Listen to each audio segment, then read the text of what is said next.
আসসালামু আলাইকুম, সবাইকে স্বাগতম জানাচ্ছি।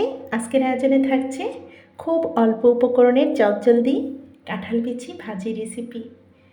সবার প্রথম আমরা কাঁঠাল বিচিগুলো ভালোভাবে উপরের যে ভারী সাদা আবরণটা ফেলে দিয়েছি, খোসাটা ছাড়িয়ে নিয়ে তারপর আমি কিন্তু লাল আবরণটা রেখে দিয়েছি। তো বটির সাহায্যে কিন্তু লম্বালম্বি করে কুচিয়ে নিয়েছি, ভালোভাবে পানি পাল্টিয়ে ধুয়ে নিয়েছি। এরপর এখানে দিয়ে দিলাম 4-5টার মতো কাঁচামরিচ। এবার চুলাতে একটা কড়াই বসিয়ে দিয়ে দিলাম পরিমাণ মতো সয়াবিন তেল। তেলটা গরম হয়ে গেলে এখানে দুটো পেঁয়াজ কুচি দিয়ে দিয়েছি।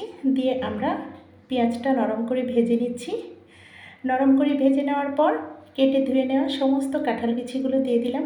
এবার দিয়ে দিচ্ছি পরিমাণ মতো হলুদ গুঁড়ো ও স্বাদ মতো লবণ।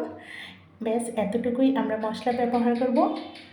এখানে অতিরিক্ত মশলা ব্যবহার করার কোনো প্রয়োজন নেই। এবার সমস্ত উপকরণগুলো ভালোভাবে মিশিয়ে নিচ্ছি একটা খুন্তির সাহায্যে।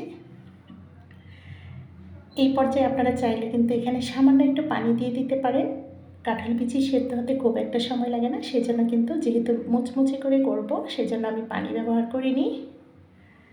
এবার নাড়াচাড়া করে ঢেকে দেব।